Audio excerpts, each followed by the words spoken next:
Hare Krishna. Everybody pumped up with Guru Maharaj's Kirtan? Yes, Prabhuji. Fine. Yes, Prabhu. Yes. Ji, Prabhuji. Very good. Somebody can please lead the invocation prayers. May I, Prabhuji? Go ahead, Pragya. Hare Krishna, everybody. Om Ajnanatimirandhasya Jnananjana Shalakaya Chakshurunmilitam Yenaha Tasmai Shri Guruve Namaha Shri Chaitanya Manobhishtam Sthapitam Yena Bhutale Swayam Rupa Kadamaiham Dadati Swapadantikam Vandeham Shri Guru Shri Utpatkamilam Shri Guru Vaishnavamscha Shri Rupam Sagrajatam Saganus Raghunathanvitam Tam Sajivam Sadvaitam Savadhutam Parijansahitam Krishna Chaitanya Devam Shri Radha Krishna Pada Sehagana Lalita Shri Vishakha Anvitamscha He Krishna Karuna Sindhu Dina Bandhu Jagatpate Gopesha Gopika Kanta Radha Kanta Namastute तप्त कांचन गौरांगी राधे वृंदावनेश्वरी वृषभानुसुते देवी प्रणमामि हरिप्रिये वाञ्छकल्पतरुभ्यश्च कृपा सिन्धुभ्य एव च पतितानां पावनेभ्य वैष्णवेभ्यो नमो नमः। जय श्री कृष्ण चैतन्य प्रभु नित्यानंद श्री अद्वैत गदाधर शिवासादि गौर भक्तवृंद हरे कृष्ण कृष्ण कृष्ण हरे हरे हरे राम राम राम हरे हरे। ओम नमो भगवते वासुदेवाय। ओम नमो भगवते वासुदेवाय। ओम नमो भगवते वासुदेवाय। हरे Krishna. Hare Krishna. Thank you. Thank you all for coming. So, today first I will answer inquiries submitted by you all devotees. And then we will cover Srimad Bhagavatam, Canto 1, Chapter 14, which is the start of Unit 5. So let me first bring on screen. So I again thank all of you for your continued super excellent inquiries. All your inquiries are your mercy on me, including the Vaikunta kid Devraj's mercy with his inquiry as well. That because of your inquiries, I got to read and research on so many points. Thank you. Question number 1. If we visit any holy place, what are the things we should be looking for and asking for? So few devotees across various batches have recently visited Mayapur and Vrindavan. And what I mentioned to them as well as to devotees from previous batches as well, I will repeat right now.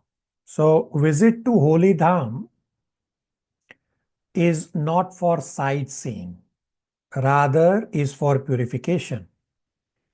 We have to go in the mood of service and serve the Vrajvasis. At Holy Dhams, hear from Vrajvasis how they are so absorbed in Krishna. We have discussed in Nectar of Instruction how we can develop that spiritual perception. So the answer is that we integrate scriptural description with sensory perception and pray for spiritual revelation. So first we have to see with our ears, means we have to first hear from scriptures. Second, we need to perceive with our senses so that we are engaging our senses in Krishna's service. Rishikena Rishikesha Sevanam Bhakti Uchate. That bhakti means to engage our senses in service of Krishna. So, although I may not perceive the dham right now with my sensory perception because I don't have enough purification. We go to the dham and perceive. Actually, it is not so much of perception, but it is more of sensory service for purification. So service and purification happens through perception. Therefore, we use our senses in service at the dham. So we hear, so we use our hearing sense. So we hear from pure devotees how they are fully absorbed in Krishna, and we also engage in services. And live example, I will play my Guru Maharaj's short clip here from his recent visit to Vrindavan just couple months back. Hare Krishna, Hare Krishna. And you will notice that my Guru Maharaj is serving Vrajvasis. So not only my Guru Maharaj and Guru Ma, as well as one of my godbrother who is I'll point out that he's traveling with Guru Maharaj as well, that they are serving. So this is my Guru Maharaj in Vrindavan serving Vrajvasis. Let's hear. Hare Krishna, Hare Krishna. Krishna Krishna, Hare Hare. Hare Rama, Hare Rama. Rama Rama, Hare Hare. Hare Krishna, Hare Krishna. Krishna Krishna, Hare Hare. Hare Rama, Hare Rama. Rama Rama, Hare Hare. Hare Krishna, Hare Krishna.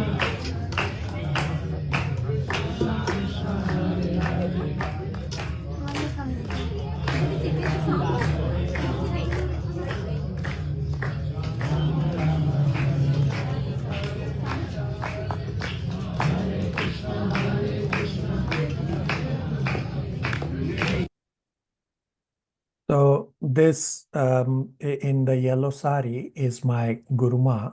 So she is also serving exactly like my Guru Maharaj is also serving the Vrajvasis. So this is for ourselves to learn. Guru Maharaj is teaching us that when you go to Vrajvas, you serve the Vrajvasis. Does that answer the inquiry? Yes. All right.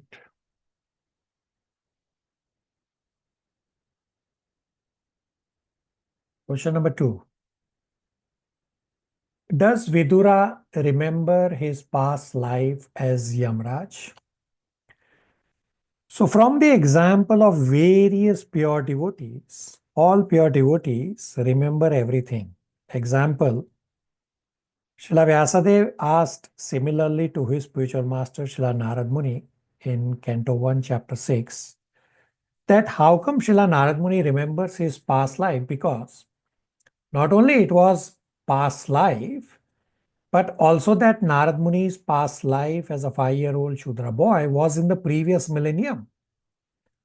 So Srila Narad Muni, of course, got the benediction directly from Krishna that Srila Narad Muni will remember everything from the past. Or my spiritual master, His Grace Vaishnav Adhikari, acting as Paramatma for me, he knew exactly which verse in Srimad Bhagavatam I had stopped, even though I myself did not remember. And even when I have not taken shelter from my spiritual master, Or another example is His Holiness Gopal Krishna Goswami. He remembered my conversation with him at his previous visit to Toronto Temple, and the following year he remembered, even though he has like thousands and thousands of disciples and I am not even his disciple. So Vidura, also being a pure devotee, meaning Yamraj, he will remember everything. Although in scriptures there is no direct mention about Vidura, meaning there is no situation or there's no circumstance where it actually explains that Vidura remembered all of this, but all pure devotees would remember. In Canto 6, at the start, Yamraj, who is Vidura himself, so in the Yamraj life, Yamraj is explaining all the scriptures, all the Krishna conscious philosophy to Yamadutas. So they will remember. Does that answer the inquiry? Prabhuji, may I ask something? Yeah, for sure. Sorry for my ignorance. This it was his past life because he's still there, right, Yamraj? He's still there. So we discussed this in last chapter, Canto 1, chapter 13, towards the end, that when Dhritarashtra and Gandhari left the palace, Vidura also left the palace together with them. Yes. Dhritarashtra and Gandhari attained perfection and left the body with following Ashtanga Yoga. And at the same last verses, it said that Vidura went back to his original duties of Yamraj. Okay, Prabhuji, thank you. So when he was in the Vidur form, he was not performing Yamraj's duty? That is correct. So in chapter 13, at the very start, I had mentioned last class that one of the purport, Prabhupada explains this history of Vidura, that he is Yamraj, and while Vidura took birth on earth as a Shudra, as Vidura, Aryama occupied the post of Yamraj for this temporary time while Vidura was on earth. Pragya? Thank you, Prabhuji. Prabhuji, Hare Krishna. Hare Krishna. How do we see, how do we see Arjuna's case where Lord Krishna tells him that you don't remember what I do in Bhagavad Gita? Yeah, you are correct. So, so there are different categories of pure devotees. Now understand that Arjuna is playing a particular role. Yes, he is originally a pure devotee, but he is playing a role of ordinary human being. So he has to play a role like you and me, where we don't remember our past life. And what Abhishek Prabhu is pointing out is there at the start of Bhagavad Gita chapter 4, around verse number 5 plus minus one verse, that Krishna says that I remember everything from past, present, and future, but you don't remember. So Arjuna playing the role of an ordinary human being, so he has to act or play that role properly. Abhishek Prabhu? Thank you, Prabhuji. And I think the same should be said for Jai Vijay when they come as demons, like they are playing the roles that they do and act the way they do. Yeah, you are correct. So in the Nectar of Devotion class, which Abhishek Prabhu you will attend today after this class, there's actually a question asked about the same Jai Vijay acting as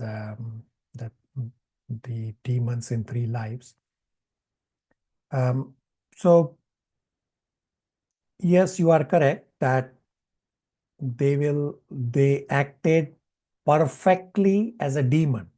So Hiranyaksha fought with Krishna, meaning in the Varahadev form, so ferociously, which is described in Canto 3, chapters 13 to 19, the Varahadev pastime, and the chapters 17, 18, 19 of Canto 3 specifically have the fight where he fought ferociously, that he hit Krishna so hard on his chest, and then Krishna's gada also fell off. So, and how did Hiranyaksha got this power? It's because Krishna gave the power. So when Jaya Vijay were cursed and had to take birth on earth,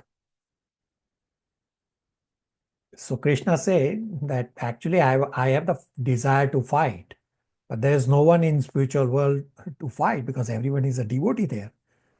And even in the material world, who can fight with the Lord? Therefore, Lord gave all this extra strength to Hiranyaksha so that Hiranyaksha can at least fight to a certain extent. And Krishna or Varahadev finally killed Hiranyaksha with just a slap. He was just playing. Brahmaji actually says in that chapter that stop playing, kill this demon. So this was just a leela. And Abhishek Prabhu is correct that they will act properly in the role that they are given, forgetting everything else. Abhishek Prabhu.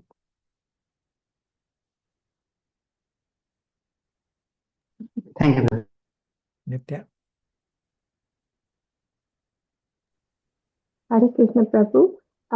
So it is described in the purports, the devotees come with the Lord with the transcendental pastimes, and then they are placed under the effect of Yoga Maya, so they forget, and so they are able to play their roles, perfectly when they are in Lord's pastimes.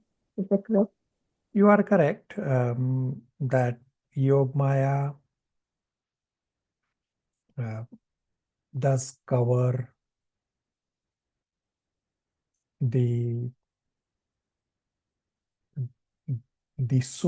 supremacy of the Lord, so that the rasa can be exchanged properly.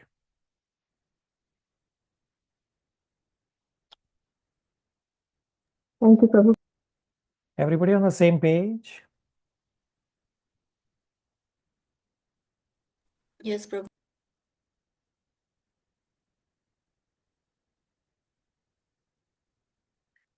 So, Pragya, if you read Canto 1, Chapter 13, purport number 15, towards the end, it explains that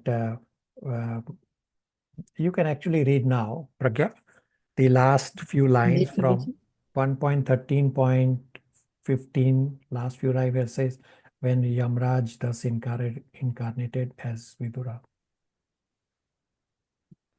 Okay, Prabhuji, Hare Krishna. When Yamraj thus incarnated himself as Vidur, his post was officiated by Aryama, one of the many sons of Kashyap and Aditi. The Adityas are sons of Aditi, and there are 12 Adityas. Aryama is one of the 12 Adityas, and therefore it was quite possible for him to take charge of the office of Yamraj during his 100 years absence in the form of Vidur. The conclusion is that Vidur was never a Shudra, but was greater than the purest type of Brahman. Hare Krishna. Pragya, does that directly answer? Ji Prabhuji, absolutely. Thank You you had so much. something else to ask? No, Prabhuji, this is what I was asking. You Everybody explained. on the same page?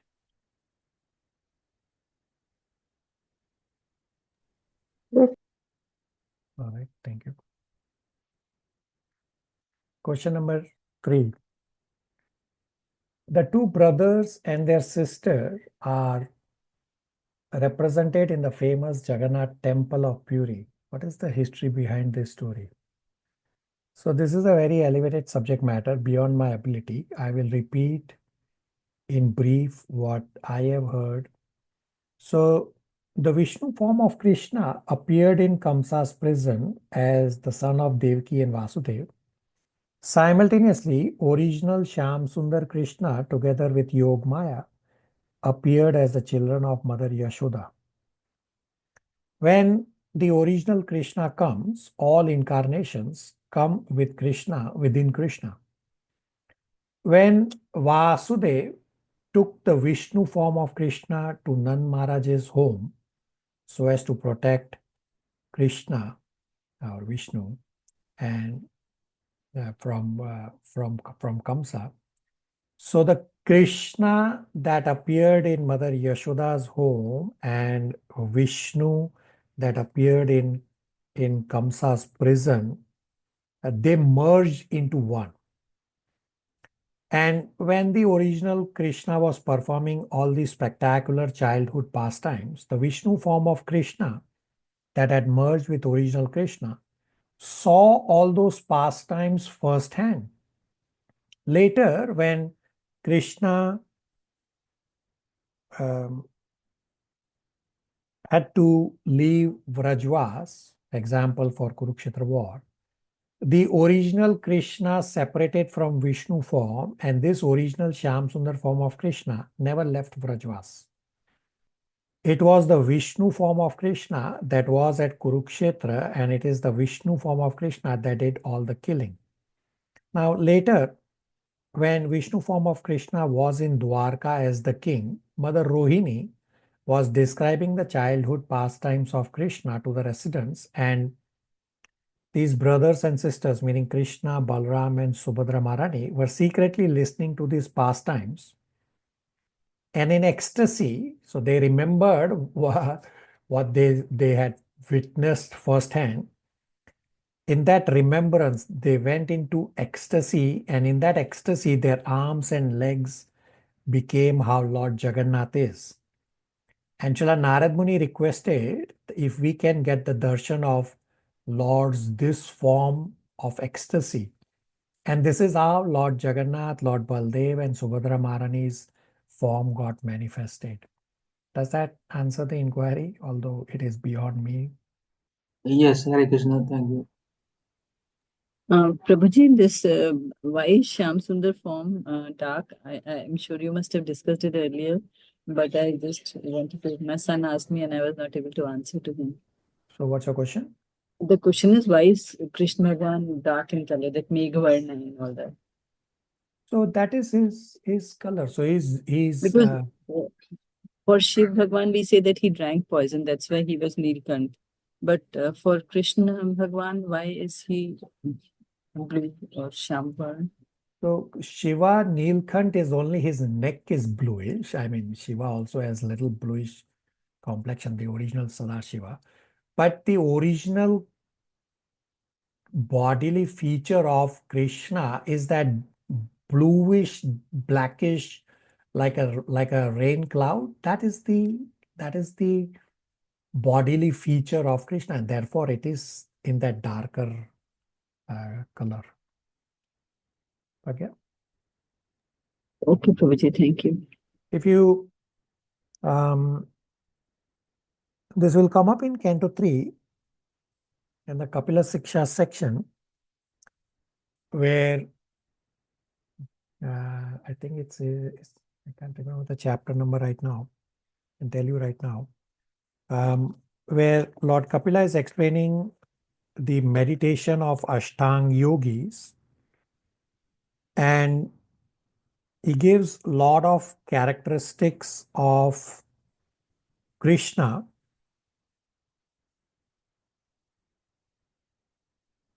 And one of that verse actually explains this, that his body is that bluish, blackish color. I mean, I'm only pointing to one of the chapter in Srimad Bhagavatam. This is described many places that his color is that blackish, bluish like a rain cloud. So the verses that I'm pointing out is Canto 3, chapter 28, verses 19 to 33 has lot of details on how to meditate on the Lord's form. And one of those verses in the purport explains that he has this bluish blackish body, and it's not just the body. There are many other examples given, like the whitish blue linseed flower. Those are like his thighs, like the bluish whitish color. So there are many examples given to describe that. Pragya? Prabhuji, can you please tell the reference again? Canto? Yeah, Canto 3, chapter 28, verses 19 to 33. So these verses in summary form, I will be giving you at some point of time when we have next time our Siksha Guru, His Grace, Bhakti Yoga comes to explain how to take darshan in another batch. You can attend where I will share these verses. Pragya and everybody? Yeah, thank you, Prabhuji. And but you said that here it is described what kind of complexion he has, but why he had that complexion, like Jagannath Puri is black, jet black, right? That is his complexion. It's not why. That is his complexion. It's a fact. Okay, Prabhuji. Nitya? Prabhuji, in different millenniums, Lord Krishna also had different views that he appears in. Is that right? You are correct. Where is this explained? It explained in as various colors: red, white, yellow, and the bluish blackish. I can't remember where it's explained, but yes, you are correct. In different millennium, he comes in the different colors. So, for example, Chaitanya Mahaprabhu is that yellowish, goldenish color. Prabhupada, the original Shamsundar's form is bluish black. Is that right? It is bluish, blackish, like the rain cloud. And understand that this, uh, those who have seen, they can say exactly what color is. So this is more of a guidance rather than an actual color. That's what it means, that it is something like this, that it is bluish, blackish, like a rain cloud. And Abhishek Prabhu, thank you. Yes, you are correct. That Gargamuni explains during Krishna Nam about the color. And Vijay Prabhu also, thank you, is there in Brahma Samhita also. So it's there many places. I didn't remember all the references right now, but thank you all of you. Nitya, does that answer? Yes, Prabhu, thank you. All right. Question number 4. How did Dhritarashtra become a devotee of the Lord Hari, despite previously being opposed to him? So we discussed at our last class that strong words of Sadhu Vidura broke all the attachments of Dhritarashtra. Hence, Dhritarashtra had a change of heart and left the body by following Ashtanga Yoga. Because of the offenses Dhritarashtra committed against pure devotees Pandavas, therefore Dhritarashtra did not achieve the highest perfection. So there is this whole Leela going on, and the miseries that one gets in the world, they are meant for us to transform, and that's also happened with Dhritarashtra also. Does that answer the question? Okay, yes, thank you. All right.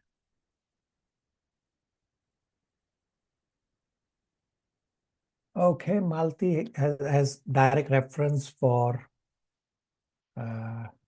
for what we were discussing about bluish. 3.28.24, whitish blue, like the luster of linseed flower, and appear most graceful when the Lord is carried on the shoulders of Garuda. So this is explaining the Lord's thigh. So in those verses that I gave you, 19 to 33, there are various bodily parts described. And Malti, thank you. Yeah, you are correct.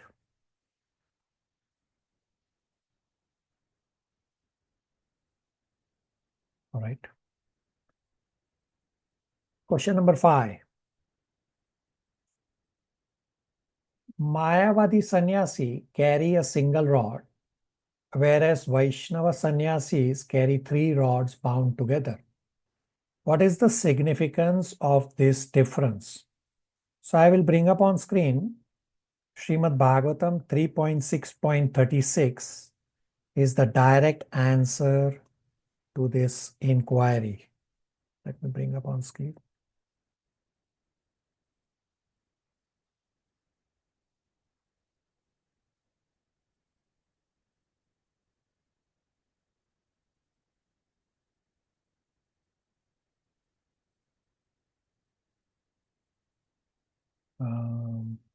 I have the wrong reference. Give me a moment.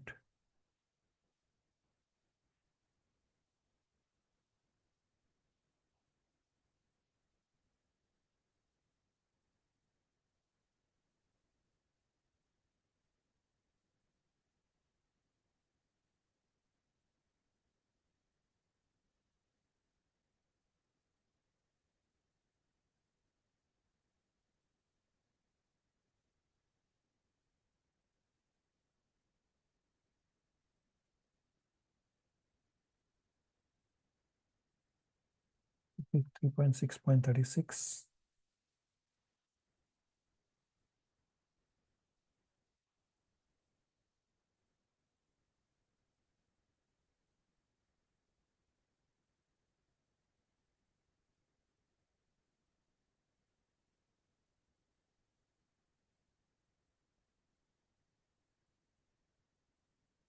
All right, it's 3.6.36. I have it on screen. So, Malti, can you please read from the screen? Oh, I will bring up on screen again. Can please read the translation and the purport faster pace? Prabhuji, it's a very small font. Could you please zoom a little bit? Shivangi, you can read.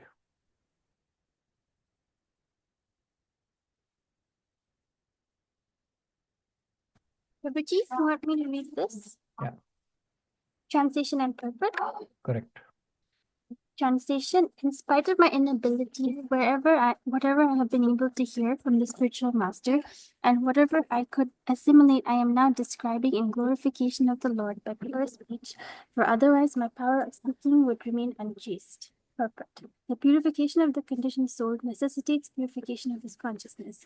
By the presence of consciousness, the presence of the transcendental soul is verified, and as soon as consciousness leaves the body, the material body is not active. Consciousness is perceived, therefore, by activities. The theory put forward by empiric philosophers that consciousness can remain in an inactive state is the proof for their core fund of knowledge. One should not become unchaste by stopping activities of pure consciousness. If the activities of pure consciousness are stopped, certainly the conscious living force will be otherwise engaged, because unless engaged, the consciousness has no standing. Consciousness cannot be silent even for a moment. When the body does not act, the consciousness acts in the form of dreams. Unconsciousness is artificial. By induced extraneous help, it remains for a limited period. But when the intoxication of the drug is finished, or when one is awake, the consciousness again acts earnestly. Maitreya's statement is that in order to avoid unchaste conscious activities, he was trying to describe the unlimited glories of the Lord, although he did not have the ability to describe them perfectly. This glorification of the Lord is not a product of research, but the result of hearing submissively from the authority of the spiritual master. It is also not possible to repeat all that one has heard from his spiritual master, but one can narrate as far as possible by one's honest endeavor. It does not matter whether the Lord's glories are fully explained or not. One must attempt to engage one's bodily, mental, and verbal activities in the transcendental glorification of the Lord. Otherwise, such activities will remain unchaste and impure. The existence of the conditioned soul can be purified only by the method of engaging the mind and speech in the service of the Lord. The Tridandi sannyasi of the Vaishnava school accepts 3 rods representing the vow to engage in the service of the Lord with body, mind, and speech, whereas the Ekadandi sannyasi takes the vow to become one with the Supreme.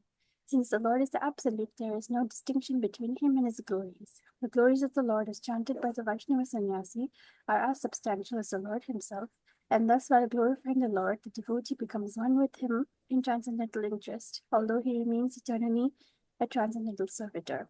This simultaneously one and different position of the devotee makes him eternally purified, and thus his life becomes complete success. Right, so Tridandi is using body, mind, and speech, whereas the Ekdandi sannyasi take a vow to become one with the Supreme. Does that answer the inquiry? So what does it mean, one with the Supreme means? They want to merge. Mayavadis want to merge with the Supreme. That's their bottom line focus. Okay, right, thank you. All right. Question number 6. Vidura was already a realized soul and devotee. How did hearing Srimad Bhagavatam help him, or was he not an exalted devotee earlier? So Srimad Bhagavatam 1.7.9 is the direct answer that Srimad Bhagavatam attracts even the Atmaram. So both Vidura and Sukadev Goswami are pure devotees, as well as both of them are Mahajans also. Still, they were attracted to Srimad Bhagavatam. Therefore, both Sukadev Goswami and Vidura studied Srimad Bhagavatam. In Srimad Bhagavatam, Canto 6, at the start, I think it's chapter 3, Yamraj, who is Vidura, explains Krishna conscious philosophy to Yamadutas. So let's read 1.7.9 translation and purport. Divya?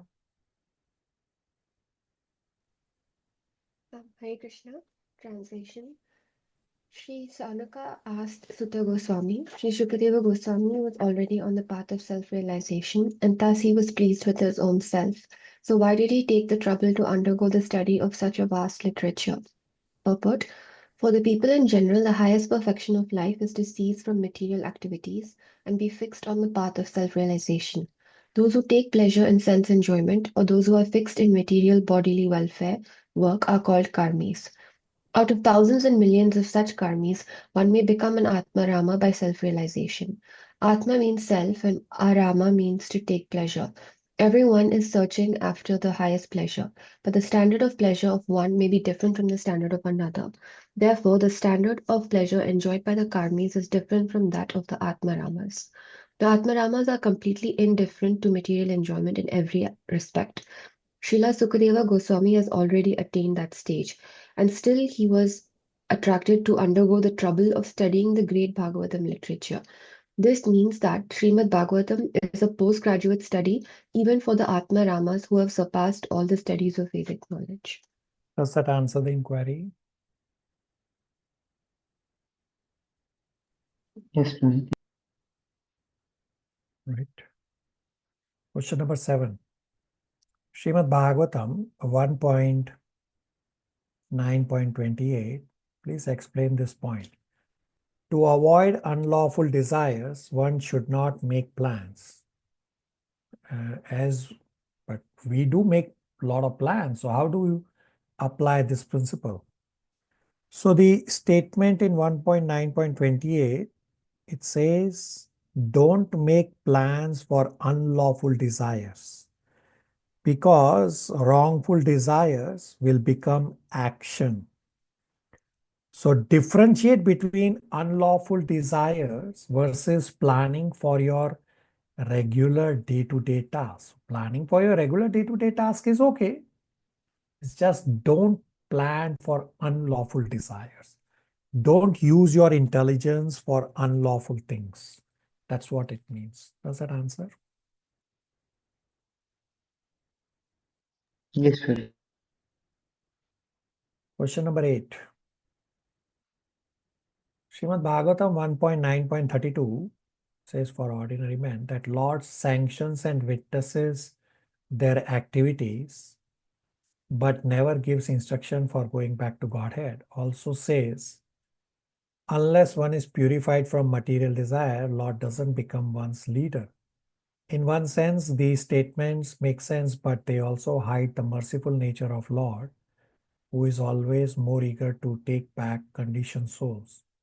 Can you please explain the emphasis here, especially for new people who are very much dependent on Lord's mercy?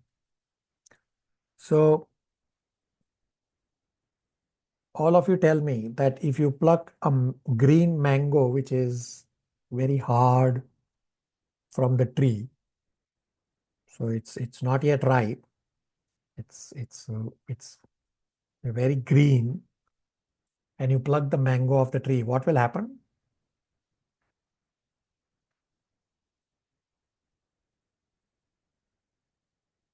Somebody, simple question. What will happen if you pluck the green mango off the tree? Prabhu, we cannot relish the sweet taste. It will still be sour, not Okay. ready. Okay, so what's the solution for mango to get ripe? Wait patiently or wait until you reach that point. Patiently. Right? Yeah, so leave it on the tree. So therefore, the merciful nature of Krishna for materialistic people is that Krishna does not interfere with anyone's free will. And even though materialistic people are envious of Krishna, Krishna still provides for all the necessities for such people to live and enjoy in the material world till they get completely exhausted, and then they turn to Krishna. And of course, therefore, the devotees of the Lord are more merciful.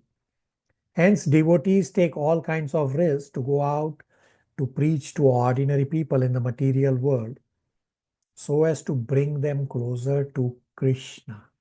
So it's a process that if somebody is not willing, and if you try to pluck that green mango, well, you will not only pluck that green mango, you will break the whole branch because it's very hard to pluck that green mango.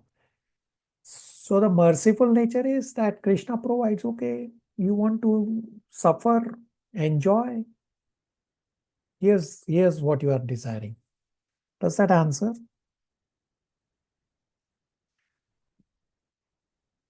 Yes, sir. Question number 9. Srimad Bhagavatam 1.3.39 says, all who die looking at the Lord attain their Swarupa in the spiritual world. Is this true for all incarnations and then for all demons killed? Correct and correct. Looking at any of the incarnations of the Lord, one attains spiritual world. Example, Bhishmadev left his body while looking at the Parthasarathi form of Krishna. And even demons living body looking at Krishna attain spiritual destination. In Srimad Bhagavatam, Canto 3, Chapter 2, verses 19 to 23, this comparison is given of the destination attained by Shishupal, Putana, and the warriors of the opposite side killed by Arjuna. So these warriors on the side of Duryodhan had enmity against Krishna, but Arjuna's arrows acted like blessings because Arjuna is a pure devotee and Arjuna was fighting on behalf of Krishna. Hence, Arjuna's arrows acted as blessings exactly as Vishnu put his corn shell on the head of Dhruv Maharaj as blessings. And all these warriors killed by Arjuna, in that split moment between being shot by Arjuna's arrow and leaving the body, in that split moment in the heart of these warriors, the love for Krishna got awakened and they left the body looking at the beautiful form of Krishna because Krishna was the charioteer for Arjuna. And these warriors attain spiritual destination. So generally, all the killing or killing of these demons described in Srimad Bhagavatam, Canto 10, all demons were killed by Vishnu form of Krishna. When Vishnu kills, the demons attain Brahman effulgence. And when Krishna's original Krishna form kills, the demon attain Goloka Vrindavan. Example, Putana was killed directly by Krishna. Hence, even today, Putana is in the motherly role as a nurse for Krishna in Goloka Vrindavan. Does that answer?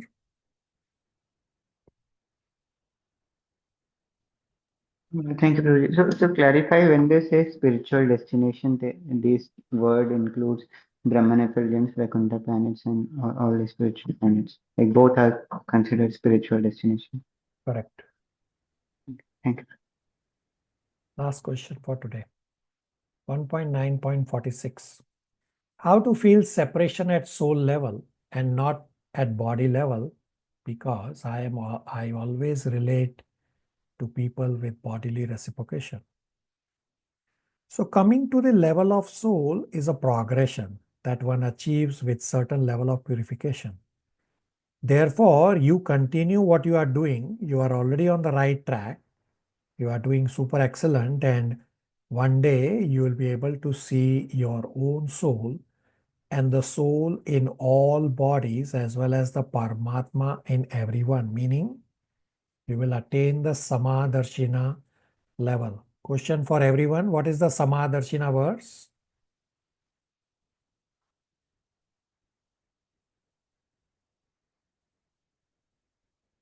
What is the Samadarshina verse? Hare Krishna, Prabhuji. Hare Krishna. I think this is chapter 9, Vidya Vinaya Sampanya Brahmani Kavihastini Suni Chavasapakesha Pandita Samadarshina. Yeah, so you recited correctly. The reference is 5.18. Very good recitation of the verse. So 5.18, Krishna describes Samadarshina, and 5.19, Krishna describes the result of Samadarshina. Abhishek Prabhu, read 5.18 and 5.19 translation.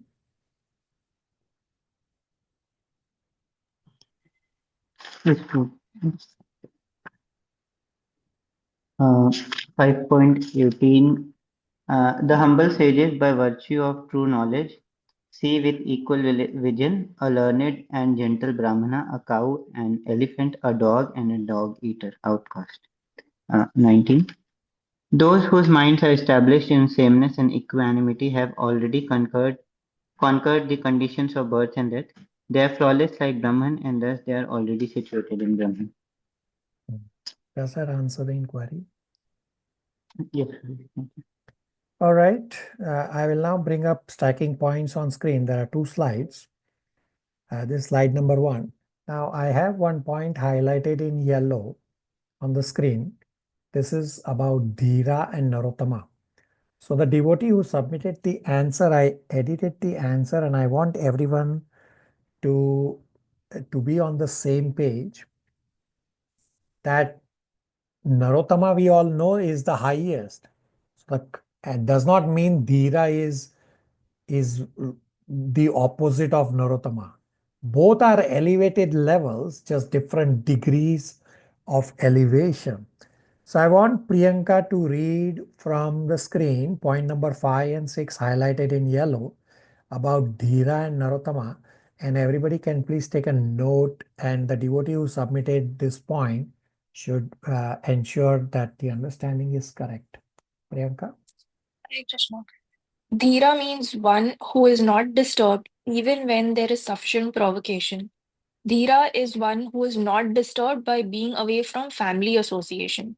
One can compensate life of frustration by becoming Dhira, meaning leaving home for good without communicating with relatives. Point 6. Narottama, or first class human being, means to be completely dependent on the Supreme Personality of Godhead, Sri Krishna. If one cannot become a Narottama, at least try to become a Dhira initially. Dhira is preparation stage for sannyasa. Sannyasa is preparatory stage for Paramhamsa or first grade devotee of the Lord. Hare Krishna. Thank you. Everybody on the same page about Dhira and Narottama?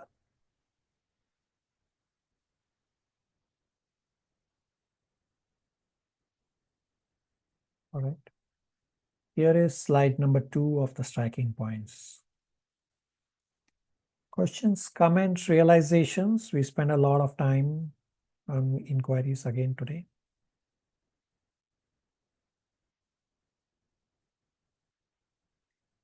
So I have a question for all of you.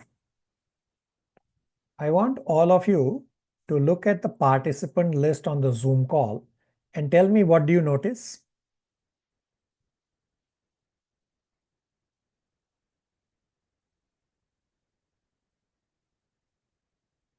Everybody, I want everybody to look at the participant list on the Zoom call and tell me, what do you notice? There are 14 people joined this. All right. What else?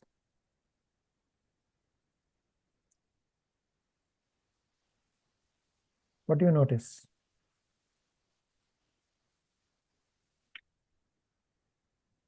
Everybody? Some of us cannot make it to the class. All right. Everybody, it's a simple question. What do you notice on the participant list? Usually we have 12 and now we have 14, so it has increased. Has it increased? Usually we've had only 12 for a few weeks. All right. I had seen 13. All right. Chandan Prabhu? So is it meant for the co-host physical special case? All right. No, that's okay. So just few weeks back, to compare, right now it's 50% of the devotees attending or listening to the class compared to what it was just few weeks ago. So the common factor for all those who are not coming or little by little drop off, the common factor is that those who do not complete the spiritual endeavor. 50%, I'm telling you. I have a record that just few weeks back, 30 some devotees were attending or listening to the class.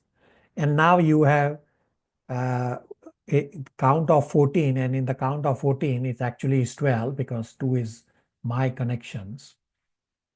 So I have stopped telling all of you, but I want you to visualize the result. And some of you present here virtually right now also took the sadhana card monitoring Excel document from me. I want you to look at your sadhana card and how many red flags do you have on there? That how many times you have missed and not caught up. So should become an eye opener for you. I have stopped telling to all of you. So if you don't endeavor, you are gonna be the next in line. And there's a direct verse for this. Let's see, Vimal Prabhu, if you want to read the translation. So this is 2.1.4, although the context of the verse is about those who die, but not visualize that I will also die. But the principle applies the same way. Vimal Prabhu, if you want to read the translation from the screen.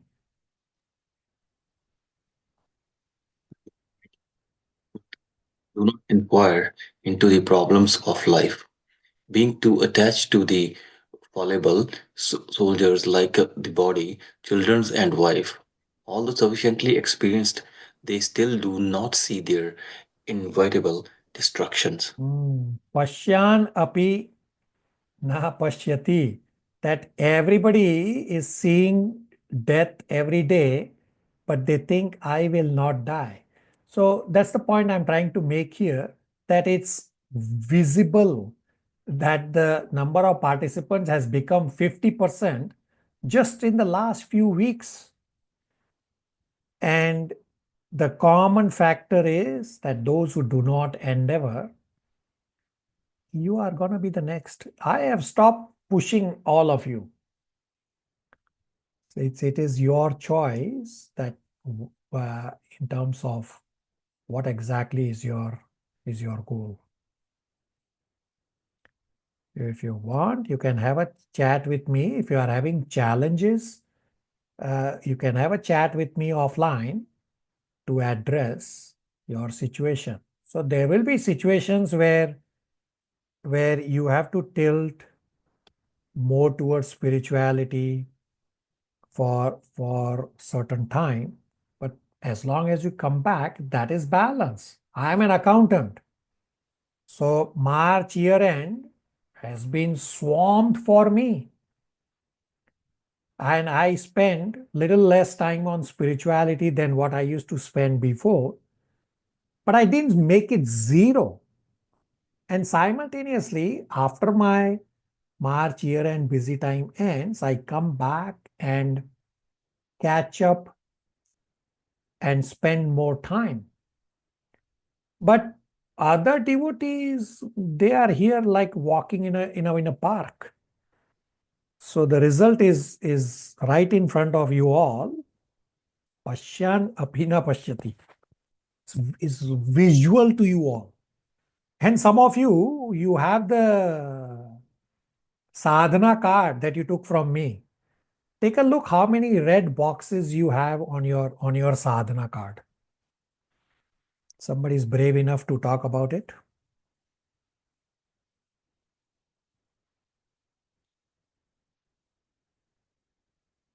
All right. Hare Krishna, Prabhuji. Malti, go Sorry, ahead. I do have a sadhana card, and for the classes, for March, April class, majority are red. I wasn't able to attend March and the rest of April classes on Saturdays and sometimes Sunday. What's your plan to resolve this? I don't have a plan, but I only will try to make it maybe May month or Sundays evening, Yeah. if I can. Yeah. How much I time will do you try. how much time do you spend on Prajalpa? Silence. I got silence now. Right. So take a look at your phone. How much time you are spending on Prajalpa, or how much time you are spending on other activities that are not Krishna conscious activities, which are waste of time. Some of it, I wouldn't say 100% of your conversations are waste of time. Some of them are required. But look at it. All I'm trying to do is to make you aware. I'm not going to ask you to change anything. So if you have all these red spots on your sadhana card, and if you don't have a plan to resolve it, well, that's your problem. You need to have a plan. Prabhupada says in Bhagavad Gita, devotee is one who has a plan. All right. Anybody else brave enough? There are a few others having the sadhana card and have a lot of red spots, I can tell you. So anybody having those challenges, you can have an offline chat with me to see what you can or what is possible for you rather than making it zero. So Malti is also in the same boat like me as an accountant, that generally accountants will have more work pressure during and around March time, which is understandable. But as long as you come back, that is balance. Otherwise, you are just caught in the material world whirlpool. So look at the sadhana card, and that's what I had told many of you, that those of you who don't even have sadhana card, you don't even know that what you are on or how much you are on a wrong track. And my last point on this is that between voluntary and voluntold, which one is better for all of you? that if you have to do something voluntarily, or if somebody tells you voluntold to do something, which one is better? Voluntarily, Prabhu. Anybody here for voluntold? So some of you are joining the classes late. Once a while is okay, but every time you are joining late, so I will end up volunteering you to pick up a service to join 15 minutes before class so that you can do the Zoom controls. Otherwise, you voluntarily join the class 5 to 8 minutes ahead of the start time, rather than making this a habit for yourself to join 15 minutes late. Because we have discussed at great length that invocation prayers are also important. Anyway, I have stopped telling all of you.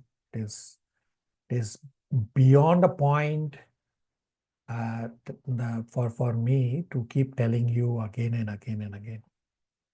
And again, right now I'm not telling you anything. I'm only pointing it out, the result that the participants has become 50% as compared to just few weeks ago. All right. So we will now start Srimad Bhagavatam, Canto 1, Chapter 14 onwards. And Canto 1, Chapter 14 onwards is the start of Unit 5, the last few chapters in Canto 1. But towards the end of Unit 4, in Chapter 13, we discussed that Dhritarashtra quits home and Yudhishthira went to offer respects to Dhritarashtra and Gandhari, but they were missing. And Sanjaya also did not know where are Dhritarashtra and Gandhari.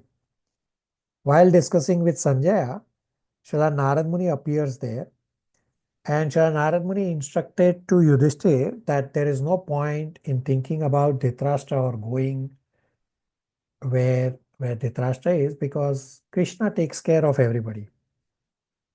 When Yudhishthira insisted to go for final rites, Narad Muni said that by the time Yudhishthira goes, Dhritarashtra would have left body using Ashtanga Yoga process and burning up his body, which we saw a visual last time.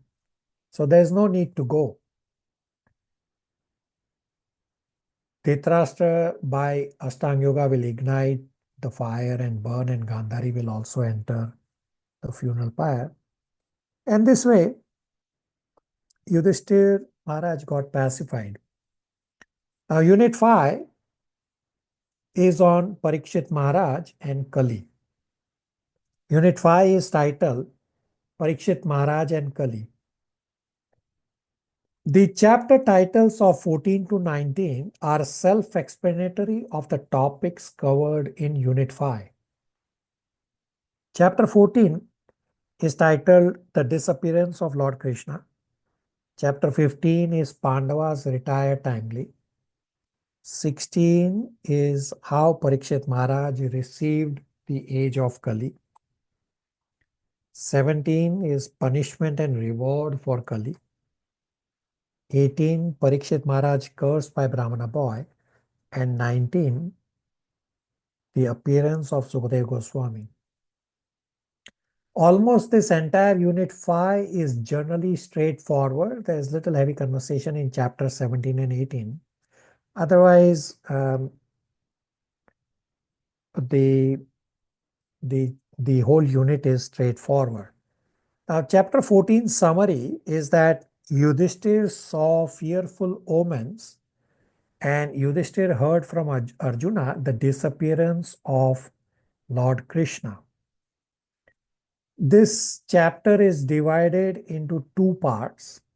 Part 1 is verses 1 to 21. Bad omens seen by Yudhishthira. And part 2 is Arjuna returns from Dwarka and Yudhishthira concludes Lord Krishna has disappeared.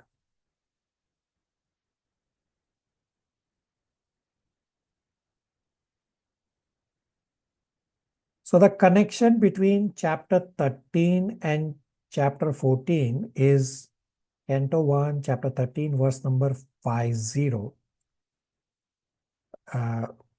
Let's see, Gauri 1:13:50 translation.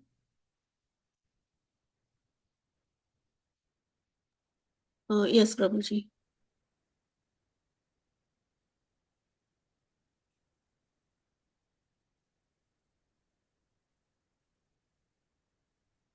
One 13:15. As 50. long as 50. oh,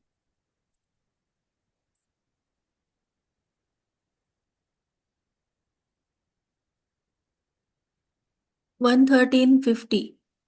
The Lord has already performed his duties to help the demigods, and he is awaiting the rest. You Pandavas may wait as long as the Lord is here on earth. Purport: the Lord Prabhu, descends hold on, from his hold abode, on, Krishna hold Loka. on, just the translation. So Narad Muni informed Yudhishthir that Krishna has performed all his duties to help the demigods and to put Yudhishthir on the throne. And Narad Muni informed that you Pandavas should continue to stay in the world as long as the Lord is here. So towards the end of this chapter 13, when Krishna departed from Hastinapur to Dwarka, Arjuna also went with Krishna because of this reason of what Narad Muni explained in this verse, that Yudhishthir and the Pandavas wanted to know the next plan of the Lord. So Arjuna returns to Hastinapur after a very long time, and Yudhishthir started to inquire with Arjuna because Arjuna is not looking normal. Arjuna is shedding tears while offering obeisances to Yudhishthir.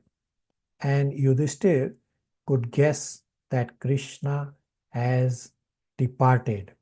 So Gauri, now the continuation is 1.14.1.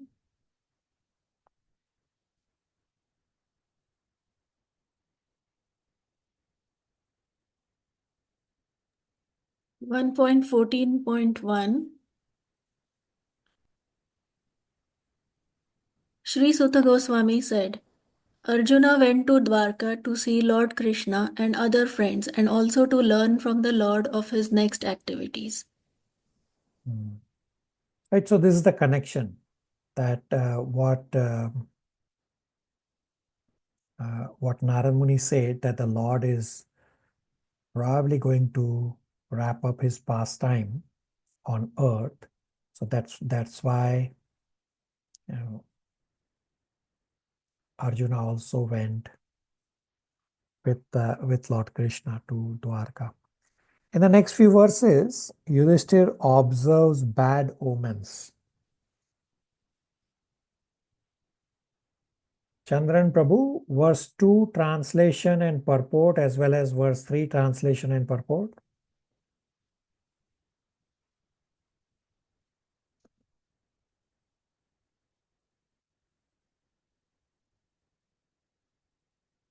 Hare Krishna Prabhu. Verse number 2. A few months passed and Arjuna did not return. Maharaja Yudhishthira then began to observe some inauspicious omens, which were fearful in themselves. Text 3. He saw that the direction of eternal time had changed, and this was very fearful. There were disruptions in the seasonal regularities. The people in general had become very greedy, angry, and deceitful, and he saw that they were adopting foul means of livelihood. Text 4. So Prabhu, verse 2 and 3 purports also. Hare Krishna. Verse 2 purport. Lord Sri Krishna, the Supreme Personality of Godhead, is at infinitum, more powerful than the most powerful sun of our experience. Millions and billions of suns are created by him and annihilated by him within his own breathing period. In the material world, the sun is considered to be the source of all productivity and material energy. and only due to the sun can we have the necessities of life. Therefore, during the personal presence of the Lord on the earth, all paraphernalia for our peaceful and prosperity, especially religion and knowledge, were in full display because of the Lord's presence, just as there is a full flood of light in the presence of the glowing sun. Maharaja Yudhishthira observed some discrepancies in his kingdom, and therefore he became very anxious about Arjuna, who was long absent, and there was also no news about Dwaraka's well-being. He suspected the disappearance of Lord Krishna. Otherwise, there would have been no possibility of tearful romance. Hare Krishna. Purport. Text 3 purport. When civilization is disconnected from the loving relation of the Supreme Personality of Godhead, symptoms like changes of seasonal regulations, foul means of livelihood, greed, anger, and fraudulence become rampant. The change of seasonal regulations refers to one season's atmosphere becoming manifest in another season. For example, the rainy seasons being transferred to autumn, or the fructification of fruits and flowers from one season in another season. A godless man is invariably greedy, angry, and fraudulent. Such a man can earn his livelihood by any means, black or white. During the reign of Maharaja Yudhishthira, all the above symptoms were conspicuous by their absence. But Maharaja Yudhishthira was astonished to experience even a slight change in the godly atmosphere of his kingdom. And at once he suspected the disappearance of the Lord. All means of livelihood implies deviation from one's occupational duty. There are prescribed duties for everyone, such as the Brahmana, Kshatriya, Vaishya, and Sudra. But anyone who deviates from his prescribed duty and declares another's duty to be his own is following a foul and improper duty. A man becomes too greedy for wealth and power when he has no higher objective in life, and when he thinks that this earthly life of a few years is all in all. Ignorance is the cause for all these anomalies in human society. And to remove this ignorance, especially in this age of degradation, the powerful sun is there to distribute light in the shape of Srimad Bhagavatam. Ignorance is the cause of all troubles. The solution is distribute and preach Srimad Bhagavatam to elevate all to a higher taste. Dipanshu Prabhu, are you able to read verses 4, 5, 6, 7 translations? Yes, Prabhuji. Hare Krishna. All ordinary transactions and dealings became polluted with cheating, even between friends. And in familial affairs, there was always misunderstanding between fathers, mothers, and sons, between well-wishers and between brothers.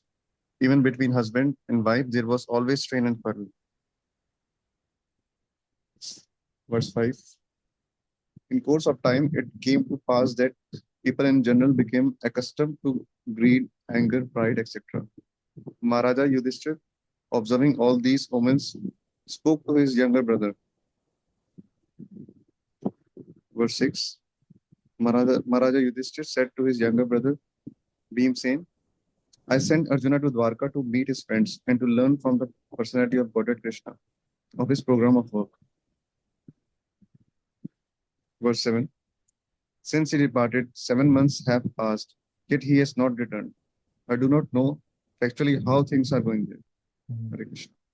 So, Yudhishthira is remembering Narad Muni's instruction and thinking most likely that Krishna has ended his pastime on earth.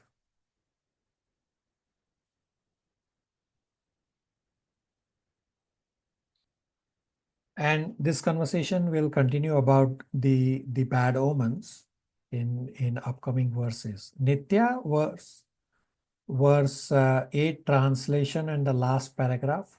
Pragya has a question before. Thank you, Prabhuji. Hare Krishna. Prabhuji, I was just trying to wonder why there is so much of anxiety among these people who are pure devotees, even when Krishna is present. And it was not even Kali Yuga, has not even begun. So then, and we are living in Kali Yuga. So, and we are not pure devotees or even devotees. We are trying to be one. So, why, when we have all anxieties and worries and all that, when they had Krishna present there and they were in Satyug and they were pure devotees, what could they have done to, not have this anxiety? They should have accepted things as they were progressing, isn't it? Krishna Bhagwan was supposed to go back from his present So, Leela. Then yeah. why that they are passing through this anxiety? So very good mood and attitude you have that when Pragya is saying that I am still trying to be a devotee, right? Very good. That's a very good attitude to have. So the anxiety that the pure devotees like Yudhishthira and Pandavas have is the anxiety of separation from the Lord. They are not worried about these material anxieties. They don't have material anxieties. Material nature does not touch them. Their anxiety is at the spiritual level, at the separation from the Lord. For us, the anxiety is material level, that what is going to happen tomorrow, I don't know. And there is a difference between the type of anxiety. Pragya?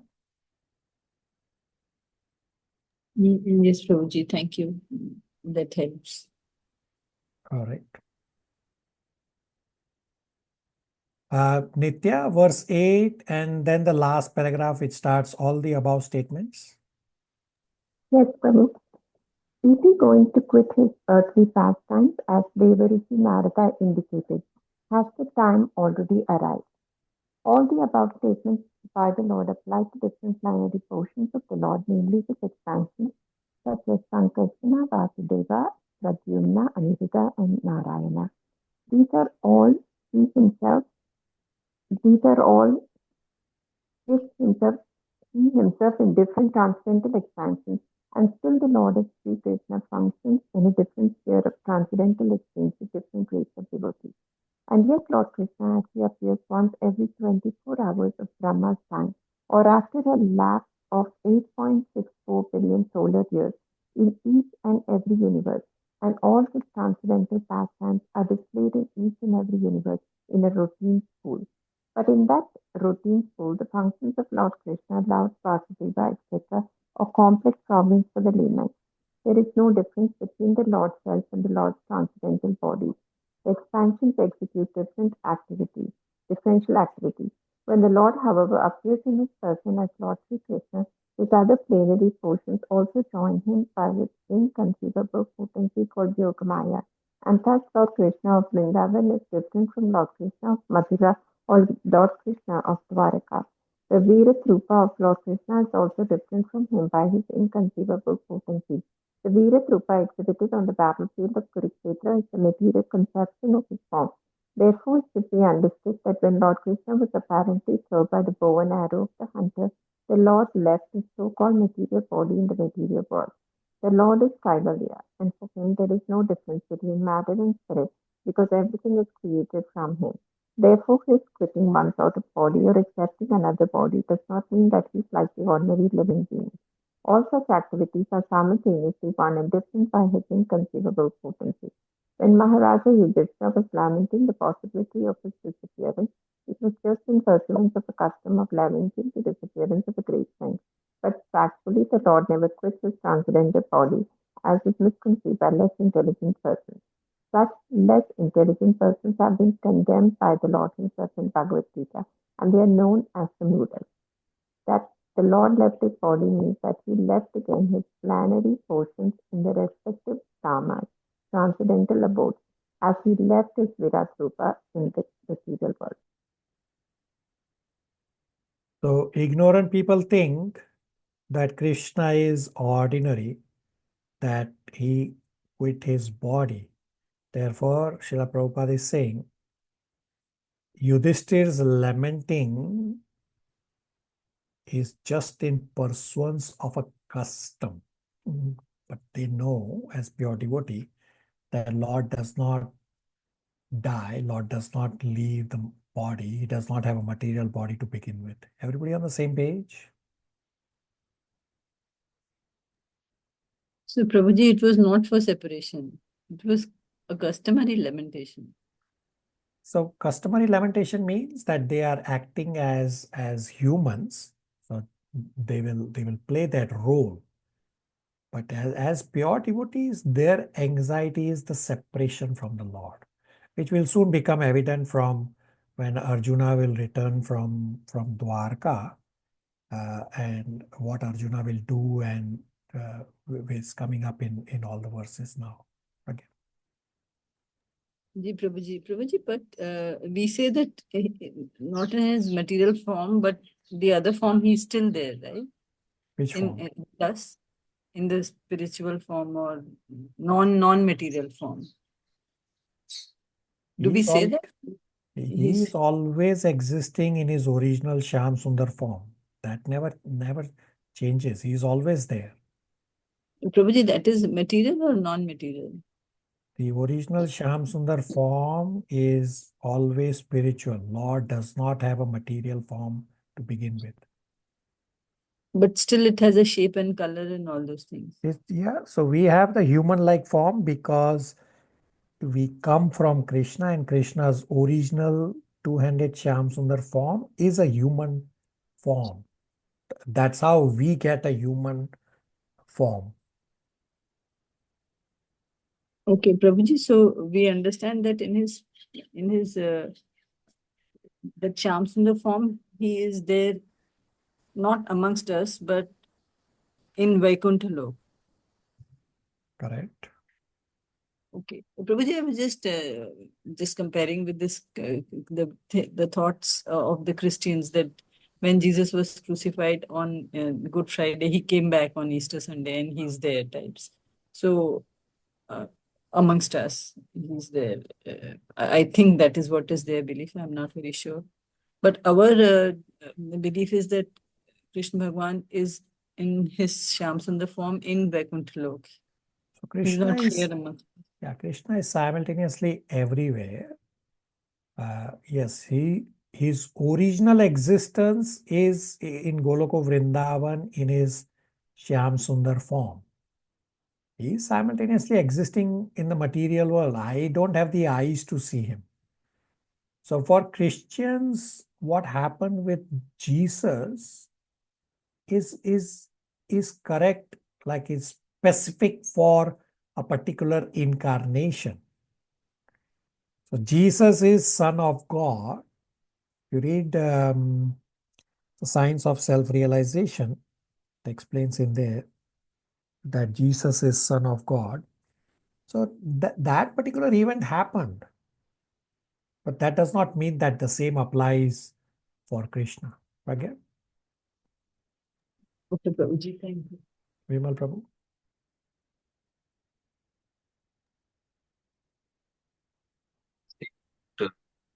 I have learned to repeat listen or heard from all other religions. They say Son of God or Messenger of God or whatever, but only Krishna says I am the God. So there's a big difference when somebody say I am the God and Son of God or Messenger of God. That's all I want to add to. Yeah, very good. Thank you. Yeah. So Jesus is Son of God. Jesus is not God. Krishna is the only God. Very good. All right. Malti, verse 9 and purport.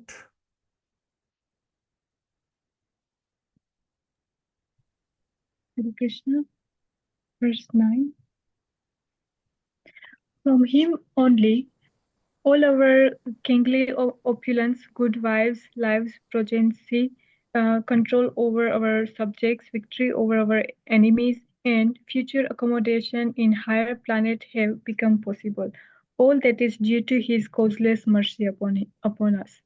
Purport: material prosperity consists of a good wife, good home, sufficient land, good children, aristocratic family relation, victory over competitor, and by pious work, attainment of the accommodation in the higher celestial planet for better facility of material entities. These facilities are earned not only by one hard manual labor or by unfair means, but by the mercy of the Supreme Lord. Prosperity earned by one's personal endeavor or dependence on the mercy of the Lord. Personal labor must have their addition to the Lord's benediction, but without the Lord's benediction, no one is successful simply by the personal labor. The modernized man of Kali Yuga believes in personal endeavors and denies the benediction of the Supreme Lord. Even a great sannyasi of India delivered speech in Chicago protesting the benediction of Supreme Lord. But as far as Vedic Shastra are considered, as we find in the pages of Srimad Bhagavatam, the ultimate sanction of all success rests in the hand of Supreme Lord. Maharaja Yudhishthira admits this truth in the personal success, and it behoves one to follow in the footsteps of the great king and devotees of the Lord to make life a full success. If one could achieve success without sanction of the Lord, then one medical practitioner would fail to cure a patient. Despite the most advanced treatment of suffering patient by the most up-to-date medical practitioner, there is a death. And even in the most hopeless case, without medical treatment, a patient is caused astonishingly. Therefore, the conclusion is the God sanction is the immediate cause for all happening, good or bad. Any successful man should feel grateful to the Lord for all he's achieved. Hare Krishna. So Srila Prabhupada is saying that any successful man should feel grateful for all he has achieved. And Yudhishthir is showing gratitude to Krishna that all these things are given to us by Krishna. When we are successful in any way, should know that power is given by Krishna. And ultimate success for all success rests in the hand of Supreme Lord. If one could achieve success without sanction of the Lord, then no medical practitioner would fail to cure a patient. The Prabhupada gives the analogy that despite most advanced treatment, a patient dies. Even in the most hopeless case, even without medical treatment, a patient is cured astonishingly. Therefore, conclusion is that God's sanction is the immediate cause for all happenings, good or evil. Everybody on the same page? Prabhu, may I ask a question? Prabhu, when we pray and when we pray for God's benedictions, especially to help, someone who's sick or ill, and then they are miraculously cured. So that definitely is the power of the Lord. So is that person's karma or destiny sometimes changed by prayer? Yeah, all those things are beyond our control. The point that Prabhupada is making is that we are not in control. That you may have the best of doctors and the best of medical treatment available and the facilities, but still a patient dies. Why? Because Lord's sanction is not there. That's the more important point to understand. Yes, destiny and karma all plays, no doubt about it, but Krishna can override all of those things. Thank you, Prabhu. That was good. All right. Next, many verses are pretty straightforward. They are just describing facts, and we'll just read the translations. Matan Prabhu, verses 10 to 21 translations.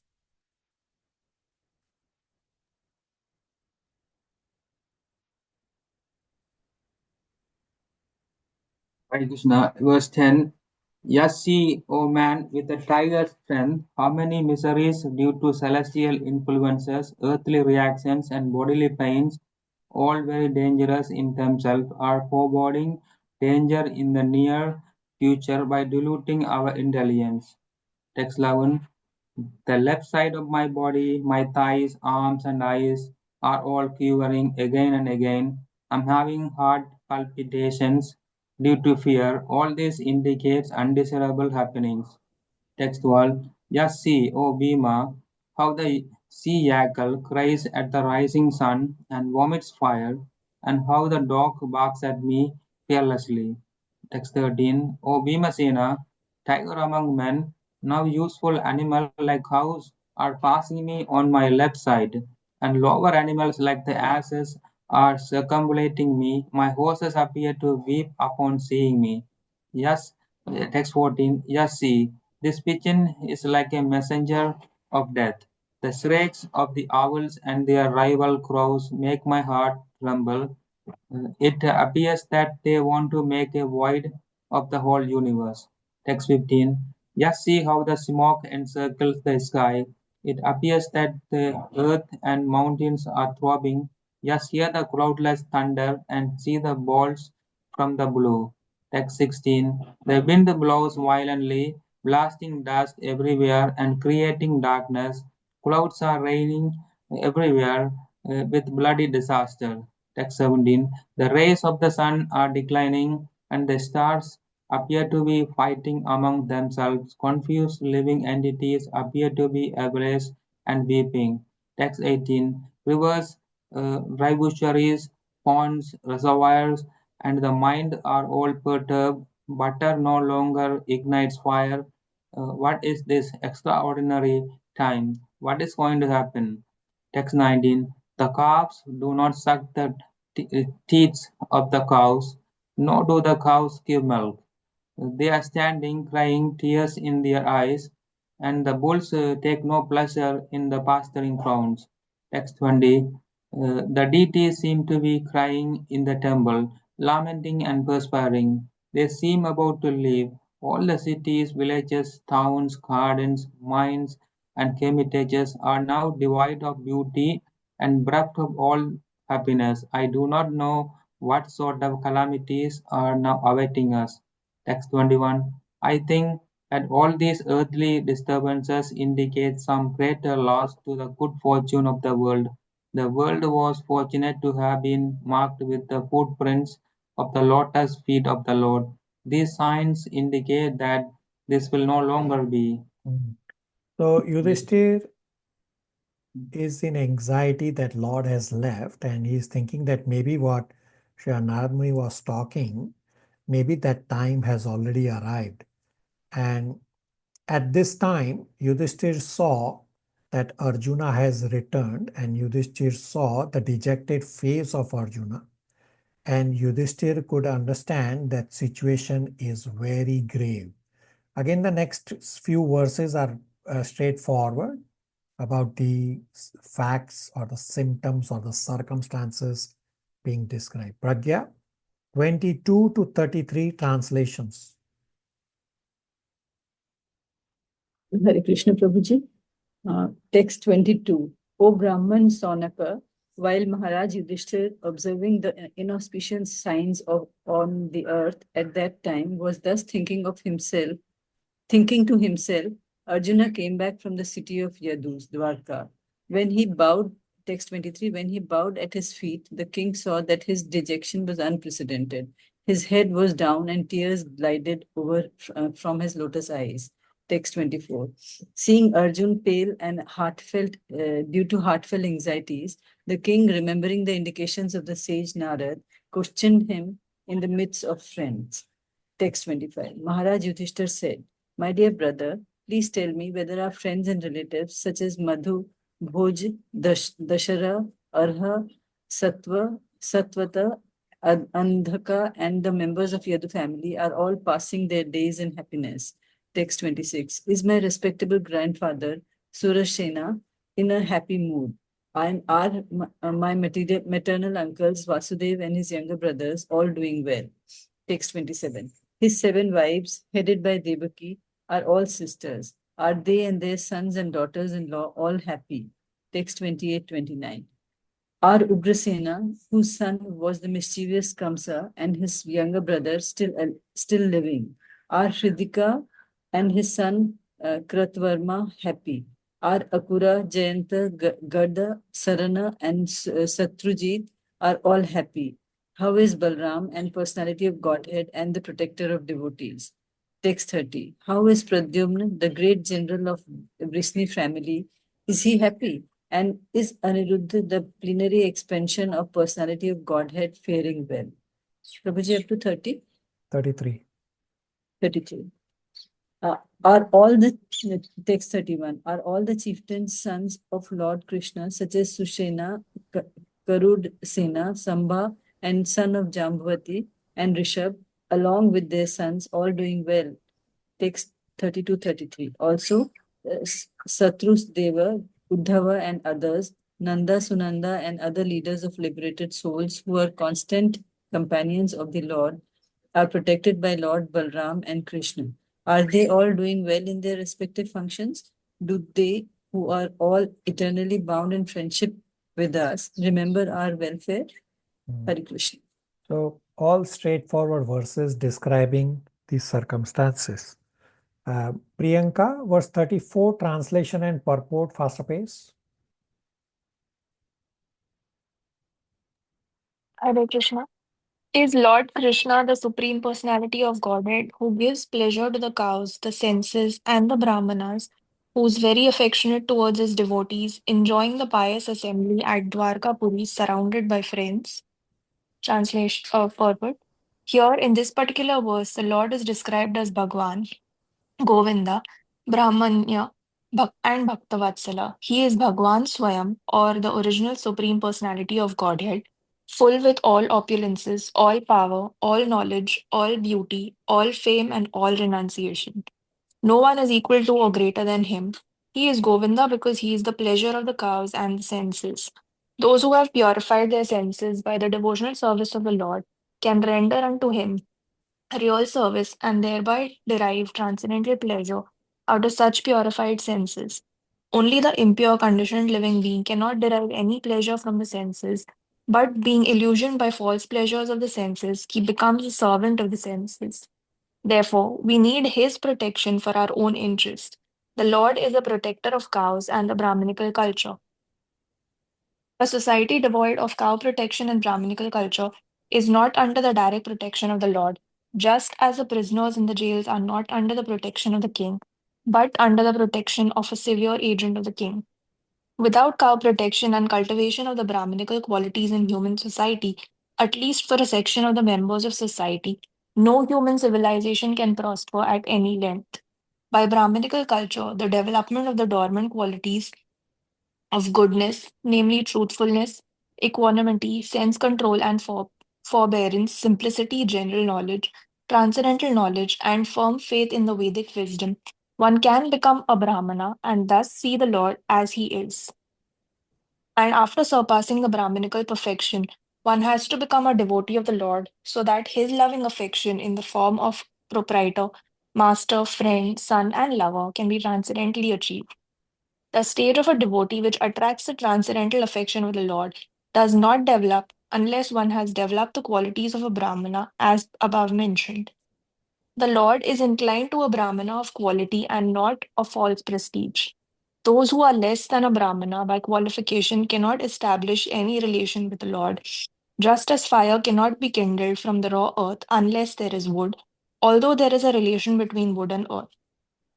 Since the Lord is all perfect in himself, there could not be any question of his welfare, and Maharaj Yudhishthira refrained from asking his question. He simply inquired about his residential place, Dwarkapuri, where pious men assembled.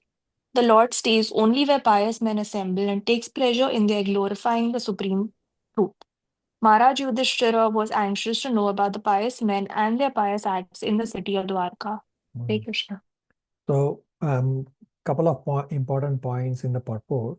Prabhupada says a society devoid of cow protection and Brahminical culture is not under the direct protection of the Lord. So, cow protection and cultivation of Brahminical qualities are required for human civilization to prosper at any length. Cow protection and Brahminical culture are the two necessities required for society to prosper. So right now you can visualize that the amount of wars and what all nonsense that is going on in the world is because of lack of these two things, cow protection and Brahminical culture. And the other important point towards the end of purport we read, Prabhupada makes that Yudhishthir did not inquire about Lord Krishna's welfare.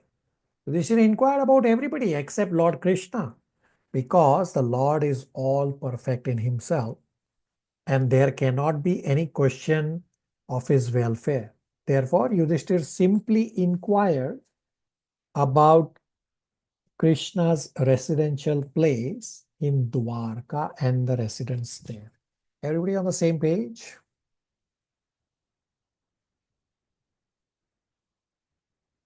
All right. Vimal Prabhu, 35 to 38 translations.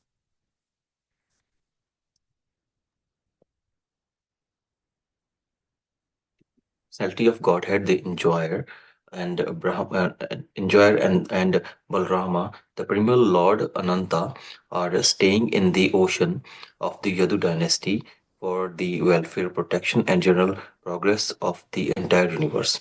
And the members of the Yadu dynasty, being protected by the arms of the Lord, are enjoying life like the resident of the spiritual sky. 37. Simply by administrating comforts at the lotus feet of the Lord, which is the most important of all service, the queens at Dwarka, headed by Satyabhama, induced the Lord to conquer the demigods. Thus, the queens enjoy things uh, which are prerogatives of the wives of the controllers of thunderbolts.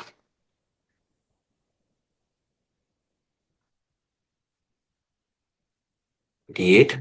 The great heroes of Yadu dynasty, being protected by the arms of Lord Krishna, always remains fearless in every respect, and therefore their feats temples over these uh, Sudhamas.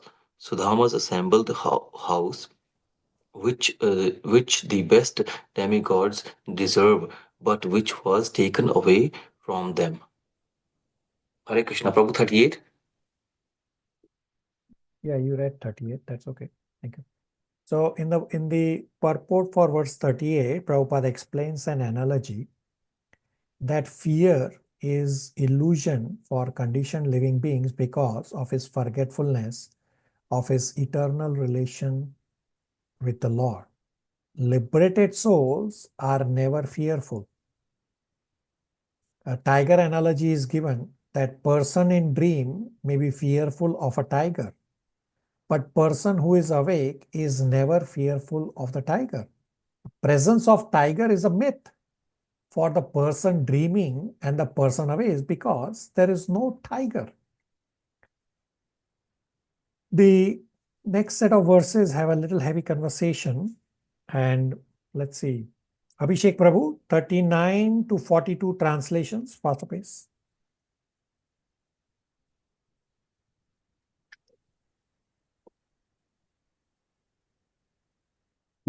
Text 39. My brother Arjuna, please tell me whether your health is all right. You appear to have lost your bodily luster. Is this due to others disrespecting and neglecting you because of your long stay at Dwarka? 40. Has someone addressed you with unfriendly words or threatened you? Could you not give charity to one who asked? Or could you not keep up your promise to someone? 41.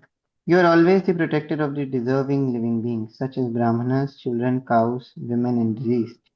Could you not give them protection when they approach you for shelter? 42. Have you contacted a woman of impeachable character, or have you not properly treated a deserving woman? Or have you been defeated on the way by someone who is inferior or equal to you? So, Abhishek Prabhu, read the first line in the purport, 42. It appears from this verse that during the time of Pandavas, free contact between man and woman was allowed in certain conditions only. And about 8 lines down from the top, further Prabhupada says, a woman approaching a man for contact should never be refused. How do you understand these statements? First, it says that it appears that free contact between men and women was allowed. And then it says that a woman approaching a man for contact should never be refused. Now, question is, how do you understand this? That we have heard, we have discussed, and we follow that men and women should not mix. But here, directly in Srimad Bhagavatam, is saying that free contact with men and women is allowed. And someone can also quote that Srila Vyasadeva begot children with wives of another king.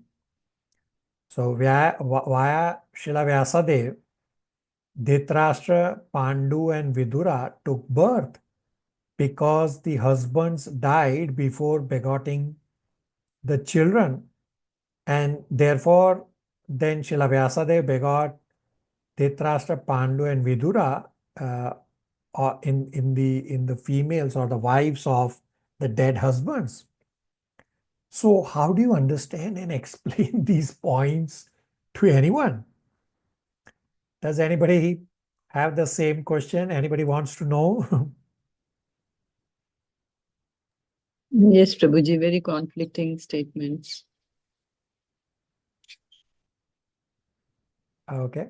So the answer we'll soon read in verse number 42 purport. Prabhupada goes on to explain. So if you read one line, it becomes distorted.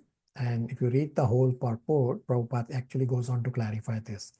We'll soon read in 42 purport, and the answer lies in the one word, consecration. Consecration means association with sacred vow, meaning association in marriage. So first, Vyasadeva was called upon to begot children. Vyasadeva was not thinking that he is going to enjoy the woman. It was an emergency for higher progeny, and that was only one time under the guidance of the mother, and this was allowed in the previous yuga.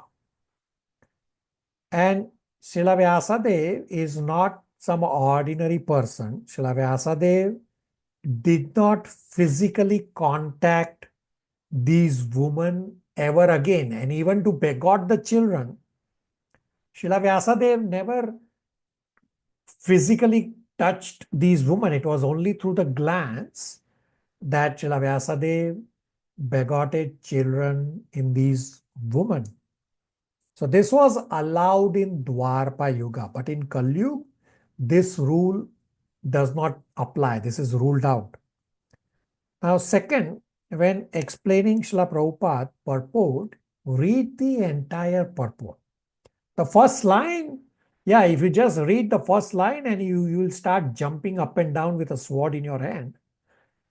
So, recommendation in scriptures is that higher caste men can marry low class women and not the other way around.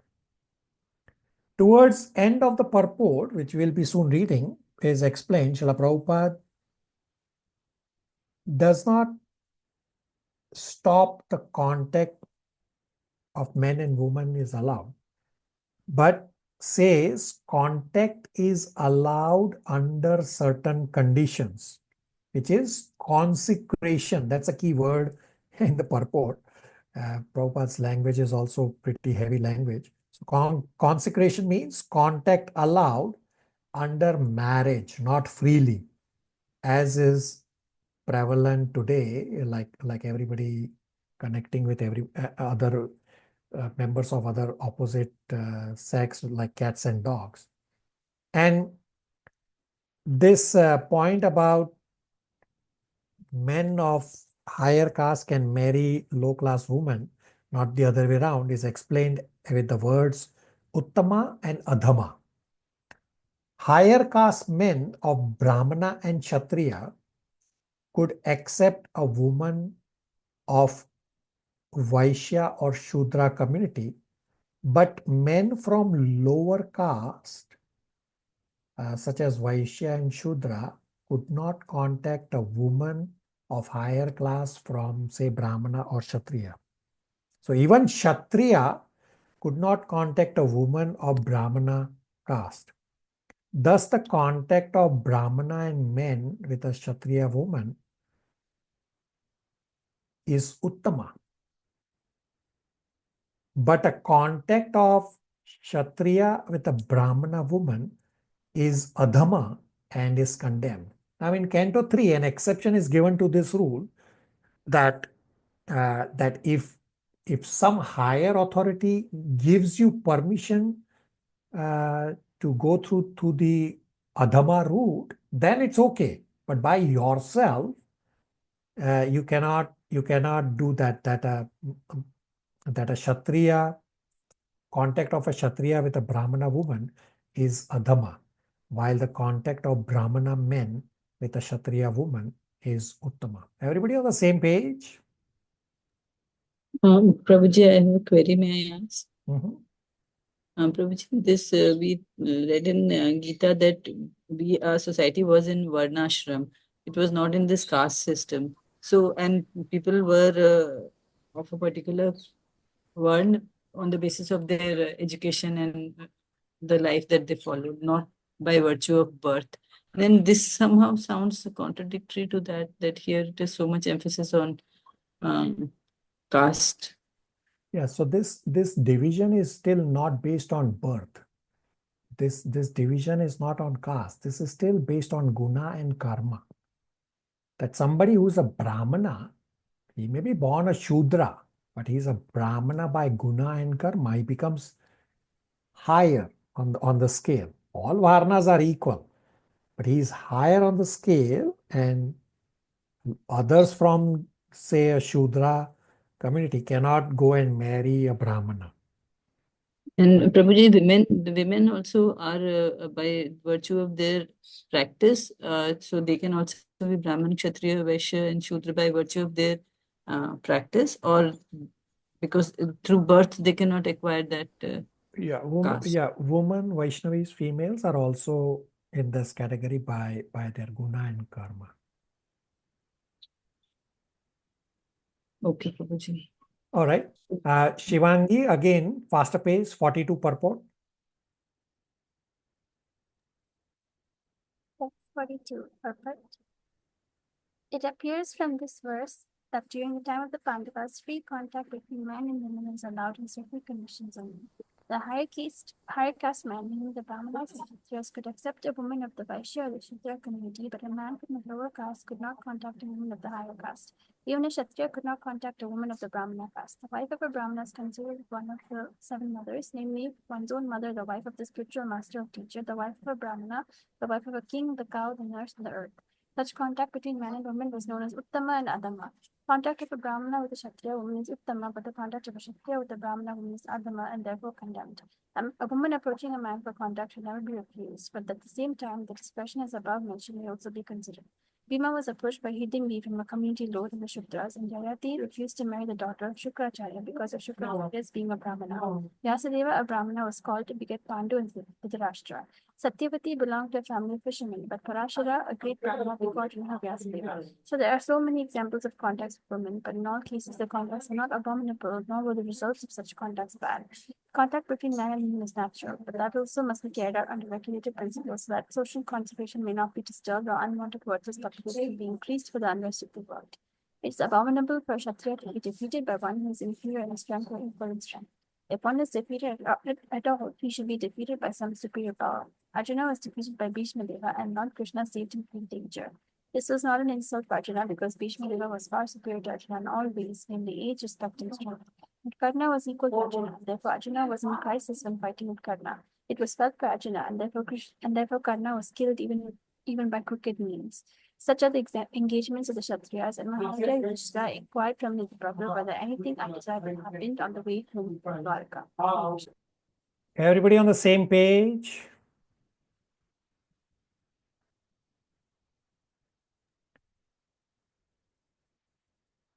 All right. Divya, 43, 44, last two verses translations. Hare Krishna. That's 43. Have you not taken care of old men and boys who deserve to dine with you?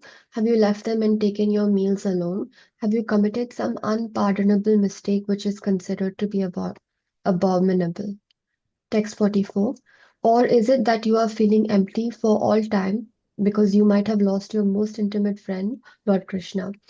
Oh, my brother Arjuna, I can think of no other reason for your becoming so dejected.